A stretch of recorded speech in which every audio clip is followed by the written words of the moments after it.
नमस्कार बच्चों, मैं पूर्वाज गुप्ता आप सभी का स्वागत करता हूं हमारे YouTube चैनल एंथुसियाज्म एजुकेशन पर।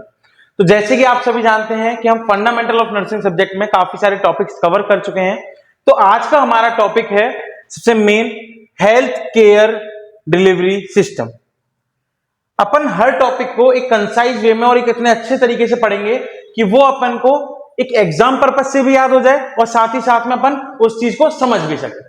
ठीक है, तो हेल्थ केयर डिलीवरी सिस्टम क्या है, देखो नाम से ही समझो, हेल्थ केयर डिलीवरी सिस्टम, ऐसा सिस्टम जो हेल्थ केयर प्रोवाइड करे, मतलब जो स्वास्थ्य से रिलेटेड चीजों को प्रोवाइड करे, केयर को प्रोवाइड करे, ऐसा क्या सिस्टम है। तो इसकी एक बार डेफिनेशन देखते हैं, क्या बोलना चाह रहा है कि the organised way in which health care services are planned, delivered and evaluated to meet the need of community. क्या बोला है यहां पर कि हेल्थ केयर डिलीवरी सिस्टम एक ऐसा ऑर्गेनाइज्ड वे है, एक बिल्कुल सोच समझ के बनाया हुआ एक सिस्टम है जिसके अंदर हेल्थ केयर सर्विस को क्या किया गया है, प्लान किया गया है, डिलीवर्ड किया गया है। प्लान मतलब किस तरीके से हमें केयर प्रोवाइड करनी है, ठीक है, डिलीवर करी है, केयर डिलीवर करना, साथ में इवेल्युएट की है भाई किस तरीके से कम्युनिटी की नीड है, उस हिसाब से हमें केयर प्रोवाइड करनी है। ठीक है, इसी के साथ हेल्थ केयर डिलीवरी सिस्टम का एम क्या होता है, to provide accessible, affordable, quality and equitable health service. मतलब accessible, affordable, quality and equitable health service to every individual. हर एक इंडिविजुअल को अच्छे तरीके से असेस हो जाए हेल्थ केयर, ये इसका एम है। अफोर्डेबल हो, क्वालिटी अच्छी हो और इक्विटेबल हो। इक्विटेबल मतलब ऑल ओवर जिसको भी केयर मिल रही है, हर एक इंडिविजुअल को सेम केयर मिले उसकी बीमारी के अनुसार। ऐसा नहीं किसी भाई जो अमीर है उसको अच्छी लेवल पे मिल रही है, नहीं, हर किसी को एक सेम लेवल पे, सेम कम्युनिटी के अंदर हर एक लेवल ऑफ कम्युनिकेशन या हर एक लेवल ऑफ हेल्थ केयर बिल्कुल सेम होना चाहिए, इक्वलिटी होनी चाहिए हर एक हेल्थ केयर में। ठीक है, इसके कुछ की फीचर्स हैं। क्या की फीचर्स हैं इसके? Provides preventive, promotive, curative and rehabilitation service. क्या प्रोवाइड कर रहा है? प्रिवेंटिव केयर प्रोवाइड कर रहा है, प्रमोटिव केयर प्रोवाइड कर रहा है, क्यूरेटिव केयर प्रोवाइड कर रहा है और रिहेबिलिटेशन सर्विस प्रोवाइड कर रहा है। प्रिवेंटिव मतलब डिजीज से प्रिवेंट करना, ठीक है। प्रमोटिव मतलब हेल्थ को प्रमोट करना, क्योरेटिव मतलब बीमारी हो चुकी है उसको क्योर करना, सुधारना, और रिहेबिलिटेशन मतलब वापस से अपनी पुरानी अवस्था में लेके आना या पुरानी वापस से नॉर्मल कंडीशन पे लेके आना, किसको? पेशेंट को या जो भी पर्सन है उसको। नेक्स्ट की फीचर क्या है? Involve health care agencies, hospital, health worker and community participation. इस हेल्थ केयर डिलीवरी सिस्टम के अंदर क्या क्या चीज आ जाती हैं? ये किसको इन्वॉल्व करता है? जो हेल्थ केयर एजेंसीज होती हैं, जितनी भी एजेंसीज हैं, इनवॉलेंट्री हो, वॉलेंट्री हो, जितनी भी सारी हैं, हॉस्पिटल हैं, जितने भी हॉस्पिटल उनको कवर अप करता है, हेल्थ वर्कर्स को कवर अप करता है और कम्युनिटी का पार्टिसिपेशन भी मांगता है। ठीक है, next, it is guided by national health policies. ये किसके अंडर में चलता है, किसके थ्रू चलता है? नेशनल हेल्थ पॉलिसीज के थ्रू चलता है, लाइक नेशनल हेल्थ मिशन। ठीक है, जो नेशनल हेल्थ मिशन चलते हैं उनके अकॉर्डिंग या उनके अंडर में क्या करता है, ये health care delivery system run करता है। ठीक है, इसी के साथ आगे बढ़ते हैं। जैसे इसने बोला कि भाई काफी सारी चीजें अपन इसके अंदर इन्वॉल्व कर रहे हैं, एजेंसी वगैरह, हॉस्पिटल वगैरह, तो करते क्या है ये? अब बात करते हैं लेवल ऑफ इलनेस प्रिवेंशन। मतलब अगर कोई बीमारी है, कोई इलनेस है, तो उसको किस तरीके से, उसकी कितनी लेवल है जिससे अपन क्या कर सकते हैं, उसको प्रिवेंट कर सकते हैं, मतलब किस तरीके से बचाया जा सकता है। तो देखो, लिवेल एंड क्लार्क मॉडल के अनुसार 1965 में जो दिया गया था, उस हिसाब से सबसे मेन 3 प्रिवेंशन लेवल हैं, जिसमें सबसे पहला है प्राइमरी प्रिवेंशन, दूसरा है सेकेंडरी प्रिवेंशन और तीसरा है टर्शरी प्रिवेंशन। 3 प्रिवेंशन है, जिसमें सबसे पहला कौन सा है? प्राइमरी प्रिवेंशन, सेकेंडरी प्रिवेंशन और टर्शरी प्रिवेंशन। 3 प्रिवेंशन क्या करते हैं? इलनेस को प्रिवेंट करने के लिए लेवल बनाए गए हैं 3 स्टेजेस में। सबसे पहला है प्राइमरी, मतलब सबसे पहले क्या करा जाए, या सेकेंडरी समझाऊंगा अभी, इसके अंदर अपन हर चीजों को समझेंगे, लेकिन साथ में पहले ये समझ लो कि भाई लेवल्स हैं तो किस प्रकार से लेवल है। 3 लेवल है इसमें, भाई प्राइमरी लेवल मान लो, सेकेंडरी लेवल मान लो और टर्शरी लेवल मान लो। अब ये प्राइमरी, सेकेंडरी, टर्शरी है क्या? तो प्राइमरी, सेकेंडरी, टर्शरी को पढ़ते हैं कि भाई प्राइमरी लेवल आपको क्या समझा रहा है। देखो प्राइमरी प्रिवेंशन लेवल, ठीक है, प्राइमरी प्रिवेंशन क्या कर रहा है, ये हेल्थ को प्रमोट कर रहा है और साथ में स्पेसिफिक प्रोटेक्शन आपको प्रोवाइड कर रहा है। भाई प्राइमरी प्रिवेंशन का काम है, मतलब कि एक तरीके से आप ये मान कर चलो, आप डिजीज को प्रिवेंट कर रहे हो, तो डिजीज को प्रिवेंट करने के लिए क्या करोगे, ठीक है, तो तीन तरीके से प्रिवेंट कर सकते हो, प्राइमरी, सेकेंडरी, टर्शरी। तो उसमें अपन प्राइमरी देख रहे हैं कि प्राइमरी के अंदर क्या होता है, हेल्थ को प्रमोट किया जाता है, साथ ही साथ में कुछ प्रोटेक्शन प्रोवाइड करी जाती है, जैसे अरे इसको क्या होगा, ठीक है, इसका एम क्या है प्राइमरी प्रिवेंशन का, prevent disease before it occur, disease होने से पहले ही प्रिवेंट करना। जैसे मान लो कुछ ऐसी डिजीज कंडीशन है जो डाइटरी मॉडिफिकेशन पे काम करती हैं, मतलब खान पीन पे असर जिनका ज्यादा रहता है, कि मान लो आप एक तरीके से ओबेसिटी हो रही है, मतलब आप खाना ज्यादा, मतलब डाइट पैटर्न आपका सही नहीं है, आप ज्यादा ओवर ईटिंग कर रहे हो, तो उसकी वजह से आपको ओबेसिटी हो रही है और ओबेसिटी के कारण डिजीज कंडीशन हो रही है। तो प्राइमरी प्रिवेंशन में क्या किया जाता है कि वो डिजीज कंडीशन ना हो, इसलिए आपको ये समझाया जाता है कि आपका एक बैलेंस डाइट रखो, डाइटरी पैटर्न अच्छा रखो, जिससे कि आपको क्या नहीं हो, कोई भी बीमारी ना हो। तो इसका मेन एम क्या है कि डिजीज को प्रिवेंट करना होने से पहले। कैसे, क्या क्या एक्टिविटीज के थ्रू कर सकते हैं, हेल्थ एजुकेशन प्रोवाइड करा के, इम्यूनाइजेशन देके, जैसे वो होता है ना बीसीजी वैक्सीन वगैरह ये सब लगती हैं, वो सब करके, सेफ वाटर सैनिटेशन वगैरह समझाकर, ठीक है, बैलेंस डाइट बताकर, एक्सरसाइज करने के लिए डेली बोलकर, प्रिवेंशन ऑफ एक्सीडेंट्स, मतलब जो ऐसा नहीं सिर्फ एक्सीडेंट, रोड एक्सीडेंट होते हैं, काफी सारे एक्सीडेंट्स हैं, हर चीज, हर एक्सीडेंट से प्रिवेंट होना, जिससे कि आप क्या कर सको, बाकी डिजीज कंडीशन में ना जा सको, ठीक है। जैसे एग्जांपल, पोलियो वैक्सीनेशन कैंप लगाए जाते हैं, हेल्थ एजुकेशन कैंप लगाए जाते हैं about the smoking stoppage, smoking को बंद करने के लिए हेल्थ एजुकेशन दी जाती है, स्मोकिंग को बंद करने के लिए डाइटरी पैटर्न समझाया जाता है, भाई आप एक च्युइंगम टाइप आती है उसको लो, ठीक है, वो इस तरीके से आपको लगेगा, धीरे धीरे उसको भी रोक दो, इस तरीके से। तो प्राइमरी प्रिवेंशन सबसे मेजर चीज अपन को क्या समझा रहा है, भाई तीन तरीके से आप लेवल ऑफ प्रिवेंशन को सोच रहे हो या पढ़ रहे हो। पहला कौन सा लेवल है, प्राइमरी, प्राइमरी के अंदर क्या कर रहे हो, डिजीज होने से पहले ही आप उसको क्या कर रहे हो, सही करने की कोशिश कर रहे हो, या फिर डिजीज होने से पहले आप पहले ही एक तरीके से बोलते हैं ना, प्रिवेंशन करके चल रहे हो, prevention is better than cure, ठीक है, आप पहले से ही प्रिवेंट होके चल रहे हो, भाई आपका डाइट पैटर्न अच्छा है, दूध दही छाछ लस्सी पी रहे हो, ठीक है, बिल्कुल हेल्दी डाइट है आपकी, तो जिससे क्या हो रहा है, आपकी बॉडी में ओबेसिटी या बाकी अदर डिजीज कंडीशन नहीं हो रही है, आप बैलेंस होके चल रहे हो, एक्सरसाइज कर रहे हो, खा रहे हो अच्छा, नो स्मोकिंग, नो अल्कोहल, सब चीजें, ठीक है। इसी के साथ सेकेंडरी प्रिवेंशन की बात करूं तो सेकेंडरी प्रिवेंशन क्या बोल रहा है यहां पर, सेकेंडरी प्रिवेंशन का काम है अर्ली डायग्नोसिस, पहले डायग्नोसिस करना एंड प्रमोट ट्रीटमेंट। भाई जैसे मान लो लोग ऐसे बोल रहा जाता है ना कि हर 6 महीने में अपना फुल बॉडी चेकअप कराना चाहिए, हर साल भर में फुल बॉडी चेकअप कराना चाहिए। तो होता क्या है इससे कि अपन को शुरुआती स्टेज ऑफ डिजीज की मालूम पड़ जाती है, भाई फर्स्ट स्टेज है, सेकंड स्टेज है, थर्ड स्टेज है, तो अपन लास्ट स्टेज से पहले ही फर्स्ट स्टेज में मालूम कर लेते हैं कि हाँ मेरे को ये कंडीशन है, मैं इसको इस तरीके से प्रिवेंट कर सकता हूं, इस तरीके से ट्रीट कर सकता हूं। तो भाई इसका एम क्या है, टू डिटेक्ट डिजीज अर्ली, पहले ही बीमारी को पकड़ लेना और उसका प्रोग्रेशन को क्या कर देना, रोक देना। प्रोग्रेशन मतलब बढ़ावे को, मतलब कि इंक्रीजमेंट को, ये जैसे बोलते हैं ना क्रोनिक की तरफ जा रहा है, जैसे अपन ने पढ़ा था कि भाई क्रोनिक डिजीज कंडीशन है, तो क्रोनिक मतलब जो लंबे समय तक रहे, तो उसका लंबा समय रोक देना, भाई वो ज्यादा नहीं फैले, लिमिट तक ही रुक जाए, एक्यूट कंडीशन तक ही रुक जाए, उसको अपन ट्रीटमेंट देके सही करते हैं, ठीक है। क्या क्या एक्टिविटीज कर सकते हैं, जैसे स्क्रीनिंग टेस्ट करा सकते हैं, जितने टेस्ट हैं, जैसे बीपी चेक कराओ रेगुलरली, पैप स्मीयर करा लिया, ब्लड शुगर करा लिया, ठीक है, इन्फेक्शन से, बैक्टीरियल इन्फेक्शन वगैरह सब चीजें, HIV HB HCG जितनी भी आपके सीरोलॉजिकल या जितने भी लैब टेस्ट हैं उनको आप कराओ, साल में एक बार तो जरूर कराना चाहिए, जिससे कि आपको मालूम पड़े। नेक्स्ट, अर्ली डायग्नोसिस और उसका ट्रीटमेंट हो सके।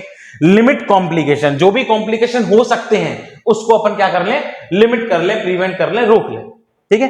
कुछ एक एग्जांपल, जैसे mammography for breast cancer, breast cancer women के अंदर सबसे ज्यादा होता है, तो उसको प्रिवेंट करने के लिए मेमोग्राफी कराई जाती है, जिससे कि मालूम पड़ सके कोई कैंसरस सेल का ग्रोथ या फिर कोई डेवलप तो नहीं हो गई है, ट्यूमर तो डेवलप नहीं हो गया है, ठीक है। स्क्रीनिंग, टीबी का डायग्नोसिस कराना और उसका ट्रीटमेंट लेना, ये क्या है, कुछ एग्जांपल हैं जो अपन सेकेंडरी प्रिवेंशन के अंदर करते हैं। प्रिवेंशन मतलब रोकना, ठीक है। तो प्राइमरी प्रिवेंशन क्या था, होने से पहले ही रोक दिया।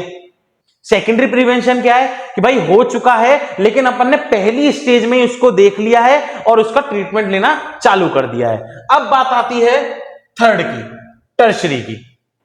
टर्शरी अपन को क्या बोल रहा है भाई, टर्शरी प्रिवेंशन का काम क्या है, रिहेबिटेशन कराना या फिर डिसेबिलिटी को लिमिटेशन कराना। डिसेबिलिटी मतलब, एबिलिटी मतलब काम करने की क्षमता, डिस मतलब डिस्टर्ब। भाई डिस्टर्ब हो जाना किसी की एबिलिटी, किसी की काम करने की चीजों की क्षमता डिसेबिलिटी में चल जाना, मतलब काम नहीं कर पा रहा। तो जो डिसेबिलिटी हो सकती हैं उनको या हो रही हैं उनको क्या कर देना, लिमिट कर देना, कम कर देना। साथ ही साथ में आप वापस से नॉर्मल कंडीशन की तरफ लाने की कोशिश करोगे, क्योंकि डिजीज तो क्रोनिक की तरफ जा चुकी है। ठीक है, इसने क्या बोला, एम क्या है इसका टर्शरी का, रिड्यूस इंपैक्ट ऑफ क्रोनिक और लॉन्ग टर्म डिजीज। इंपैक्ट कम करना, किसका कम करना, जो क्रोनिक डिजीज हैं या लॉन्ग टर्म डिजीज हैं इनका इंपैक्ट क्या करना, कम करना। एंड रीस्टोर मैक्सिमम फंक्शन, जितना आप सही कर सकते हो उसको सही करने की कोशिश करोगे। ठीक है, जैसे मान लो किसी को टीबी हुआ है, तो टीबी का आप ट्रीटमेंट ले रहे हो। ठीक है, अब ट्रीटमेंट ले रहे हो तो उसमें आप करोगे क्या, सबसे मेन चीज कि आप पहले तो आपने डायग्नोसिस करा लिया तो ठीक है, नहीं कराया तो वो क्रोनिक कंडीशन की तरफ जा चुकी है। अब आप क्या करोगे, ट्रीटमेंट लोगे, मेडिकेशन लोगे, थोड़ी एक्सरसाइज करोगे, फिजियोथेरेपी लोगे, काफी सारी चीजें। उसके बाद आप कोशिश करोगे कि वो लॉन्ग टर्म डिजीज का ज्यादा इंपैक्ट ना पड़े, उस इंपैक्ट को कम करना, साथ ही साथ में जितना भी फंक्शन है लंग्स का उसको रीस्टोर करने की कोशिश करना। ठीक है, इसी के साथ एक्टिविटीज की अगर मैं बात करूं, क्या क्या चीजें अपन करवा सकते हैं, क्या क्या चीजें बोल सकते हैं, एज अ नर्सिंग अपन पढ़ते हैं हर चीज को, इसलिए तो सबसे पहला काम है रिहेबिलिटेशन सेंटर की तरफ भगाना। भाई कि आप ये पेशेंट इतना बीमार है, या फिर जैसे मोस्टली स्मोकिंग रिहेबिलिटेशन के लिए स्मोकिंग वगैरह वाले बंदों को भेजा जाता है, एल्कोहलिज्म वाले बंदों को भेजा जाता है, वो चीज। ठीक है, फिजियोथेरेपी के लिए बोल सकते हो, ऑक्यूपेशनल थेरेपी के लिए बोल सकते हो। ठीक है, सपोर्ट ग्रुप प्रोवाइड करा सकते हो, जैसे कैंसर वाले पेशेंट को, एचआईवी वाले पेशेंट को, अल्कोहल डी एडिक्शन वाले पेशेंट को, इन लोगों को क्या कर सकते हैं, सपोर्ट ग्रुप दे सकते हो। जैसे सपोर्ट ग्रुप में से यहाँ भाई, यहाँ पर एक क्लास चल रही है, यहाँ पे सारे बच्चे कैसे हैं या सारे लोग कैसे हैं, नॉन मतलब एल्कोहलिज्म है, एल्कोहलिक वाले पेशेंट है, लेकिन इनको यहाँ लाया गया है किसके लिए, डी एडिक्शन कराने के लिए, एडिक्शन से दूर करने के लिए। ठीक है, साथ में वोकेशनल ट्रेनिंग प्रोवाइड करना। ठीक है, इसी के साथ में एक एग्जांपल है, एग्जांपल क्या है, cardiac rehabilitation after heart attack. Heart attack आने के बाद में कार्डिक रिहेबिलिटेशन कराना। जैसे हार्ट अटैक आया, बच गया, ठीक है, अपन उसके अब क्या करेंगे, जो कॉम्प्लिकेशन आ सकते हैं उनको प्रिवेंट करेंगे, साथ ही साथ में हार्ट को रिस्टोर करेंगे, उसके फंक्शन को रिस्टोर करेंगे। ठीक है, इसी के साथ फिजियोथेरेपी दे सकते हैं फॉर स्ट्रोक पेशेंट। जो स्ट्रोक का पेशेंट होता है, सेरिब्रोवेस्कुलर एक्सीडेंट जो होता है, ब्रेन का एक डिसऑर्डर है, न्यूरोलॉजिकल डिसऑर्डर जिसको आप काउंट कर सकते हो, वो डिसऑर्डर के अंदर फिजियोथेरेपी बहुत अच्छा काम आता है, जिससे कि बाकी सारे जितनी भी फंक्शनिंग है एक बार को वापस से क्या हो सके, रीस्टोर हो सके, वापस से सही हो सके। तो ये थी हमारी 3 लेवल ऑफ प्रिवेंशन, जिसमें प्राइमरी, सेकेंडरी, टर्शियरी। प्राइमरी क्या है कि आप बीमारी होने से पहले ही उसको प्रिवेंट करने की कोशिश कर रहे हो। दूसरा है सेकेंडरी, जिसमें आपको बीमारी हो गई है लेकिन आप पहले ही एक्यूट फेज में ही उसको सही करने की कोशिश कर रहे हो। और टर्शियरी है, जिसमें बीमारी हो चुकी है, आप घातक हो चुके हो, मौत से बचकर आ चुके हो, फिर आप उसको क्या कर रहे हो, आप उसको रीस्टोर करने की कोशिश कर रहे हो, वापस से नॉर्मल कंडीशन की तरफ ले जाने की कोशिश कर रहे हो। ठीक है, तो नोट्स लिखते रहना, हैंड टू हैंड ध्यान रखना, इसलिए पीपीटी फॉर्मेट में आप लोगों के सामने है। अब बात करते हैं लेवल ऑफ केयर की, भाई किस तरीके से केयर दी जा सकती है। मान लो अपन ने पहले तो लेवल ऑफ प्रिवेंशन पढ़ा, किस तरीके से डिजीज को प्रिवेंट कर सकते हैं। अब भाई डिजीज हो चुकी है तो अपन किस तरीके से केयर दे सकते हैं, सबसे मेन चीज। ठीक है, तो सबसे पहला है क्या, प्राइमरी केयर। सबसे पहला क्या है, प्राइमरी केयर। प्राइमरी केयर मतलब कि सबसे पहली केयर, क्या समझाना चाह रहा है यहां पर, ये first contact of patient with health system. Primary care किसे बोल रहे हैं भाई, पहला कांटेक्ट किसका होता है पेशेंट के साथ, किससे होता है, हेल्थ सिस्टम के साथ होता है। ठीक है, जो कहां पे प्रोवाइड कराई जाती है, जैसे प्राइमरी केयर, सेकेंडरी केयर जैसे बोलते हैं ना, सबसे पहले आप आसपास के हॉस्पिटल में जाओगे, वहां पे कुछ बात नहीं बैठेगी तो फिर बड़े हॉस्पिटल में जाओगे, फिर उससे बड़े, जैसे एक्सीडेंट वाला केस आता है तो आप पहले आसपास ले जाते हो, वहां पे फर्स्ट एड करा के फिर बड़े पे, फिर वहां पे कुछ बात नहीं बनेगी तो फिर और बड़े पे, इस तरीके चलते हो ना। तो भाई फर्स्ट कॉन्टेक्ट जो पेशेंट का होता है वो हेल्थ सिस्टम से होता है। कहां प्रोवाइड कराई जाती है हेल्थ सिस्टम या हेल्थ केयर, सब सेंटर पे। ठीक है, देखो क्या होता है, सब सेंटर्स होते हैं, पीएससी होता है, सीएससी होता है, इस तरीके से होते हैं। ठीक है, तो sub centre, public health centre, community health centre, primary health centre, secondary health centre, tertiary health centre, इस तरीके से प्रेजेंट रहते हैं। ठीक है, तो सब सेंटर, पीएससी और सीएससी, कम्युनिटी हेल्थ सेंटर होते हैं उनके अंदर। ठीक है, सर्विस क्या होती है इसके अंदर, इनके अंदर सर्विस होती है इम्यूनाइजेशन कराना, maternal and child health provide कराना, ठीक है, हेल्थ एजुकेशन देना और माइनर इलनेस को प्रिवेंट करना या फिर ट्रीट करना, ठीक है। ये क्या होता है, प्राइमरी केयर के अंदर इंक्लूड होता है। मतलब आसपास जितने भी आपके जैसे डिस्पेंसरीज हैं, ठीक है, आसपास जितनी डिस्पेंसरीज है उनके अंदर होता क्या है, आपको इम्यूनाइजेशन भी कराया जाता है, मैटरनल एंड चाइल्ड हेल्थ के बारे में बताया जाता है, हेल्थ एजुकेशन भी प्रोवाइड करी जाती है क्लिनिकल ड्यूटीज पे जब आप जाते हो, ठीक है।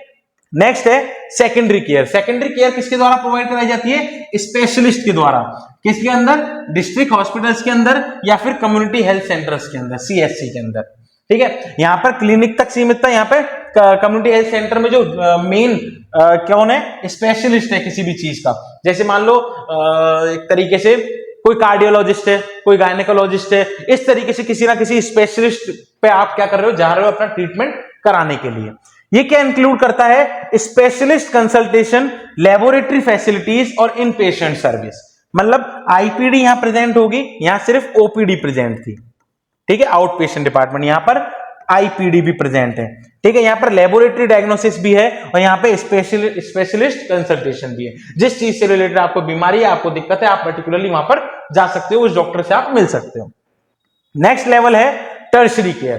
टर्शरी केयर मतलब सबसे हाई केयर। देखो, सबसे छोटी मोटी बीमारी की बात है आप यहां कर सकते हो, थोड़ी मिडिल रेंज की बीमारी के साथ आप यहां पे बात कर सकते हो, और सबसे high care, highly specialised medical care जो क्या कहां पे प्रोवाइड हो रही है, कहां पर, मेडिकल कॉलेजेस के अंदर, एम्स के अंदर, सुपर स्पेशलिस्ट हॉस्पिटल के अंदर, जैसे जीवन रेखा मल्टी स्पेशलिस्ट हॉस्पिटल, ठीक है। हाई क्वालिटी केयर प्रोवाइड करी जा रही है। क्वालिटी की बात नहीं है, यहां पर है कि आपको मल्टी स्पेशलिस्ट केयर भी दी जा रही है और साथ में बहुत ही एडवांस लेवल पे दी जा रही है, ठीक है।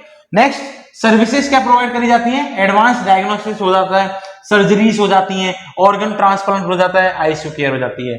यहां पे आप जनरल वार्ड तक सीमित हो, एक तरीके से ये मान के चलो, और यहां पर आप ICU तक पहुंच गए, OT तक पहुंच गए, ठीक है, सूचरिंग वगैरह ये सब चीजों तक पहुंच गए। तो ये है लेवल ऑफ केयर।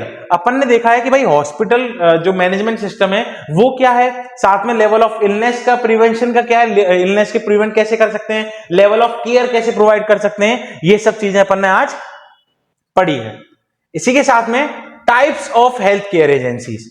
भाई हेल्थ केयर एजेंसीज के टाइप्स क्या हैं, हेल्थ केयर एजेंसीज के टाइप्स की बात करें, ठीक है, तो कौन कौन से टाइप्स होते हैं। सबसे पहले हॉस्पिटल आता है हेल्थ केयर एजेंसीज में।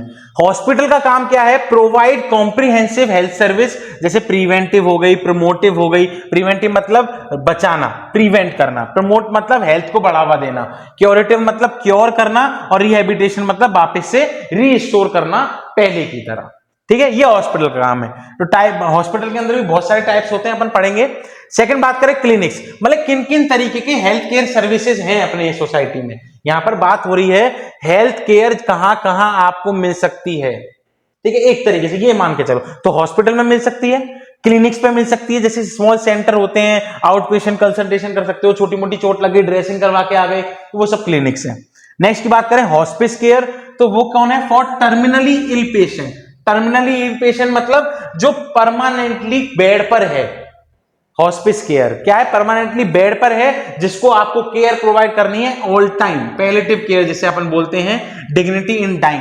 मतलब पैलेटिव केयर का मतलब होता है, दो तरीके की केयर होती है, पैलेटिव केयर और क्योरेटिव केयर। पैलेटिव केयर का मतलब है जो पेशेंट बस खत्म होने वाला है या डेथ की तरफ जा रहा है, आप उसको बस सुकून भरी डेथ देना चाहते हो, without pain, without any irritation, इस सब चीजों की। क्योरेटिव में क्या है कि आप उसको क्योर कर रहे हो सकता है ये सही हो जाए, 4-5 साल और जी जाए, ठीक है।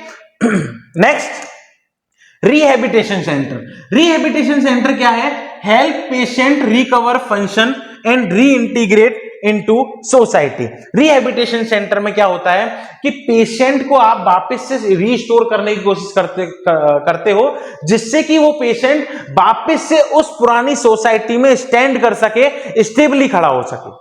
मतलब आप वापस उसको ऐसे कैसे, भाई ठीक है, हाँ अब ये इस सोसाइटी के लायक है, आराम से स्टैंड कर सकता है, या फिर मान लो कोई कार्डियक अरेस्ट वगैरह आया था, आपने इतना रिस्टोर कर दिया, इतना फिजियोथेरेपी वगैरह, इतना अच्छा ट्रीटमेंट हुआ कि वापस से आराम से घूम रहे हैं, फिर रहे हैं, लोगों से बात कर रहे हैं, ठीक है। नेक्स्ट है extended care facilities. Long term जो केयर होती हैं, जैसे नर्सिंग होम हो गए, ओल्ड एज होम्स हो गए, यहां पर लॉन्ग टर्म केयर चलती है। ओल्ड एज होम जैसे मान लो भाई जो बीमार वगैरह जिनको लाचार माँ बाप वगैरह हैं या फिर जो बूढ़े बड़े हैं जिनके कोई आगे पीछे कोई है नहीं, तो उन लोगों की केयर वहां पर परमानेंटली चलती रहती है। कम्युनिटी बेस्ड सर्विस कौन सी हो गई, जैसे होम केयर, घर घर जाकर केयर देना, जैसे किसी के कैथेटर लगाना है घर जाके लगाया, किसी के मेडिकेशन लगानी है घर जाके लगाया, उस तरीके से। और mobile health unit, mobile health unit मतलब जो हेल्थ कंसल्टेंट होते हैं वो फोन के थ्रू ही चीजों को बता देते हैं कि भाई ये मेडिसिन ले लो, ये मेडिसिन ले लो, इस तरीके का ट्रीटमेंट ले लो, इस तरीके का डायग्नोस्टिक टेस्ट करा लो, ये सब चीजें। ठीक है, तो type of health care agency समझ में आई। इसके बाद बात करते हैं अपन हॉस्पिटल की। देखो मैंने बोला था आपको हॉस्पिटल को देखना जरूरी है, क्योंकि अपन को मालूम होना चाहिए हॉस्पिटल कितने प्रकार के होते हैं, कैसे होता है, क्या होता है। तो हॉस्पिटल अपन को ये तो पता है कि जहां पर हेल्थ केयर या हेल्थ प्रोवाइड कराई जाती है, हेल्थ प्रोवाइड मतलब बांट नहीं रहे किलो भैया 1 किलो ले लो 2 किलो ले लो, हेल्थ केयर दी जा रही है through the doctors, nursing staff and all over the management के द्वारा। ठीक है, अब मैनेजमेंट पर्सन है, नर्सिंग पर्सन है, फिजियोथेरेपिस्ट हैं, डॉक्टर्स हैं, स्पेशलिस्ट हैं, सब हैं, वो सब आपको केयर प्रोवाइड कर रहे हैं एक जगह पे, जहां पर आपका डायग्नोसिस भी चल रहा है, ट्रीटमेंट भी चल रहा है, केयर भी चल रही है, सब चीजें चल रही है। वो जगह है कौन सी, हॉस्पिटल। अब कितने तरीके का या कैसे हॉस्पिटल होते हैं, टाइप्स ऑफ हॉस्पिटल। अब कुछ चीजें हैं जिनके ऊपर ये बेस है, जैसे ओनरशिप के हिसाब से अगर हॉस्पिटल की बात करें, मतलब ओनरशिप मतलब किसका है, जैसे गवर्नमेंट का है तो वो पब्लिक सेक्टर है, प्राइवेट का है तो प्रॉफिट के लिए और नॉन प्रॉफिट के लिए दोनों हो सकता है, क्योंकि कभी कभार कुछ हॉस्पिटल ऐसे चलते हैं जो ट्रस्ट के बेसिस पे चलते हैं। ठीक है, नेक्स्ट है वॉलेंट्री, जो चैरिटेबल के बेसिस पे चलते हैं, चैरिटी वगैरह के बेसिस पे चलते हैं, या फिर जो ज्यादातर खुद के कंट्रोल में होते हैं। ठीक है, नेक्स्ट है based on level of care, care के हिसाब से। भाई मैंने बोला था ना primary care, secondary care, tertiary care. Primary में सिर्फ ओपीडी है, सेकेंडरी में आप किस में जा सकते हो, आप कंसल्टेंट ले सकते हो, स्पेशलिस्ट कंसल्टेंट, मतलब किसी भी स्पेशलिटी के, जहां पर आपको लैब डायग्नोसिस वगैरह भी मिल जाएगा। ठीक है, साथ में आईपीडी भी हो जाएगी। अब आईपीडी भी कितने तक रहेगी, जनरल वार्ड, डिलेक्स वगैरह इतनी ही रहेगी। लेकिन टर्शरी के अंदर हाई लेवल ऑफ केयर मिलेगी, जिसके अंदर आपको आईसीयू, ओटी, सर्जरीज ये सब मिल जाएगी। ठीक है, इसी के साथ अकॉर्डिंग टू साइज अगर मैं बात करूं, अकॉर्डिंग टू साइज बात करूं या बेस्ड ऑन साइज हॉस्पिटल की बात करूं, तो स्मॉल बोलते हैं अपन, 100 बेड से कम का अगर हॉस्पिटल होता है तो उसको बोला जाता है स्मॉल हॉस्पिटल। ठीक है, या स्मॉल बेडेड या 100 बेड हॉस्पिटल ऐसे बोल सकते हो। एक मीडियम हॉस्पिटल होता है जिसमें 100 से 500 बेड होते हैं, और एक लार्ज होता है जिसमें 500 से ज्यादा होते हैं। जैसे अगर आप बॉम्बे हॉस्पिटल वगैरह देखो, या फिर बड़े बड़े जितने भी हॉस्पिटल्स हैं वो क्या है, लार्ज हॉस्पिटल में आते हैं। ठीक है, और जो मीडियम है जिनके अंदर 100 से 200 500 बेड है वो मीडियम के अंदर आ जाते हैं, और जो छोटे छोटे हॉस्पिटल्स हैं वो 100 से कम बेड होते हैं। फिर बात करें स्पेशलिटी के हिसाब से, जैसे मान लो कोई हॉस्पिटल सिर्फ रेस्पिरेटरी का है, ठीक है, कोई हॉस्पिटल 2 से 3 स्पेशलिटी का है, रेस्पिरेटरी का भी है, कार्डियो का भी है, कोई एक ऐसा हॉस्पिटल है जिसमें सारी स्पेशलिटी चल रही है। तो जनरल हॉस्पिटल होते हैं, फिर स्पेशलिटी हॉस्पिटल होते हैं, फिर सुपर स्पेशलिटी होते हैं, या फिर मल्टी स्पेशलिटी बोल सकते हो। जनरल हॉस्पिटल मतलब जिनके अंदर हर चीज का ट्रीटमेंट चलता है, लेकिन बेसिक ट्रीटमेंट चलता है। ठीक है, स्पेशलिटी के हिसाब से कोई कैंसर का है, कोई आंखों का है, कोई रेस्पिरेटरी का, कोई कार्डियो का है, इस तरीके से। और सुपर स्पेशलिटी या मल्टी स्पेशलिटी अपन उनको बोलते हैं जिनके अंदर हर तरीके का कार्डियो, न्यूरो वगैरह हर तरीके का क्या चलता है, ट्रीटमेंट चलता है, हर डिजीज से रिलेटेड ट्रीटमेंट चलता है। ठीक है, ये था हॉस्पिटल।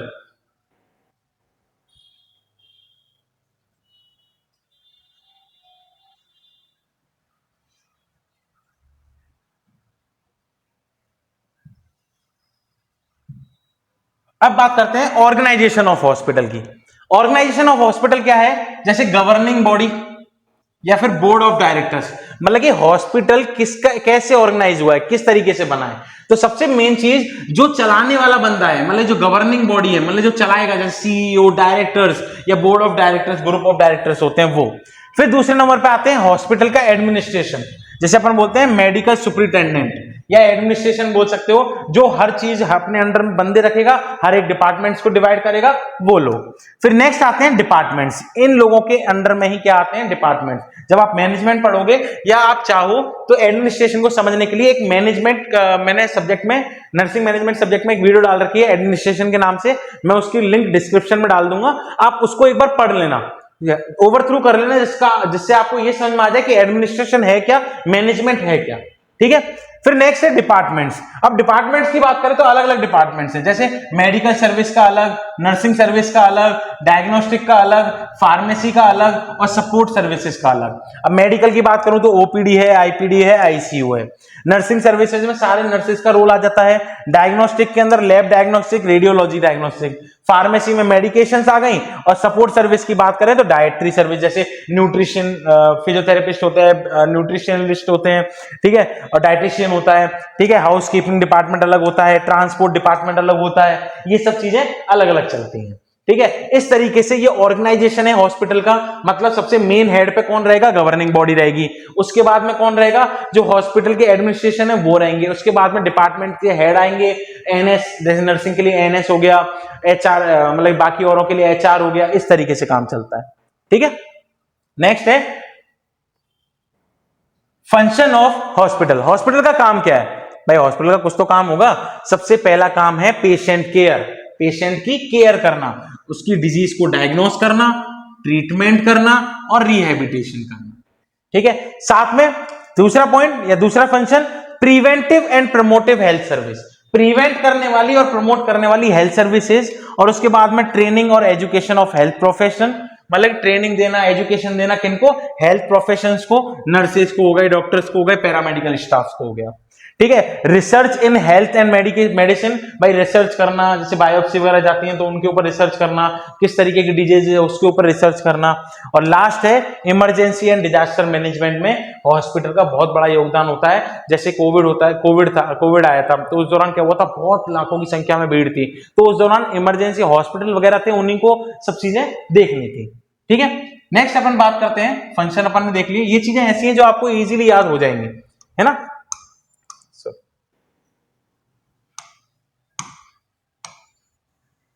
तो हेल्थ केयर टीम कौन सी है हॉस्पिटल के अंदर, जो हेल्थ केयर टीम होती है वो कौन सी होती है, क्या पढ़ रहे हैं अपन, हेल्थ केयर टीम। कौन कौन होता है मेंबर किसके अंदर, हॉस्पिटल के अंदर।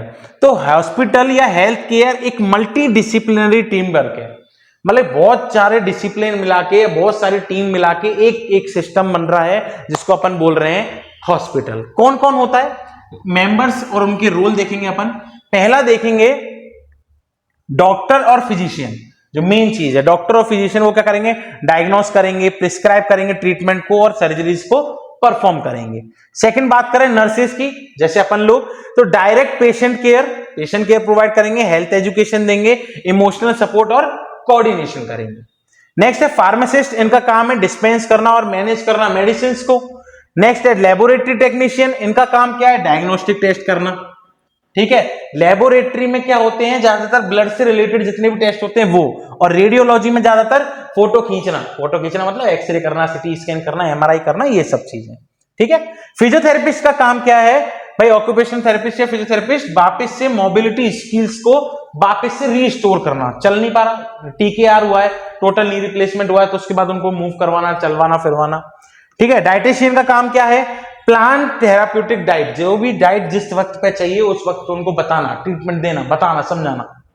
नेक्स्ट सोशल वर्कर का काम क्या है, assist with financial, emotional and social support. भाई असिस्ट करना कब, जब भाई कब करना, फाइनेंशियल सपोर्ट में, इमोशनल में और सोशल टाइम पे। साइकोलॉजिस्ट कौन होते हैं भाई, साइकोलॉजिस्ट का काम क्या है, साइकेट्रिस्ट का काम क्या है, मेंटल हेल्थ को सपोर्ट करना, साइकोलॉजिकल सपोर्ट प्रोवाइड करना। नेक्स्ट एडमिनिस्ट्रेटिव स्टाफ का काम क्या है, हॉस्पिटल मैनेजमेंट को संभालना, रिकॉर्ड्स को संभालना, फाइल्स को संभालना, इन सब चीजों को संभालना। और लास्ट है house keeping and support staff.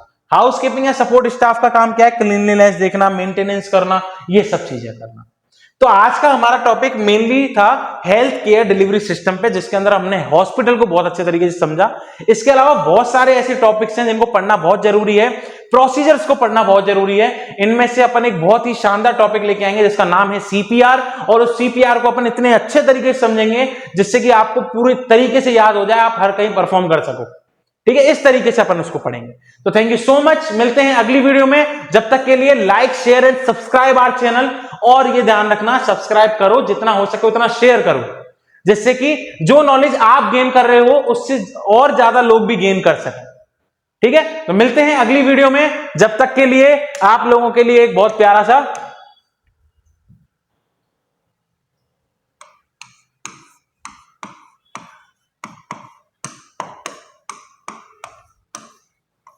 Thank you.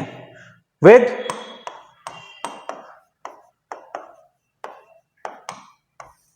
सो मिलेंगे अगली वीडियो में अगले लेक्चर के साथ, अगले अच्छे डेमोन्स्ट्रेशन के साथ। Thank you so much.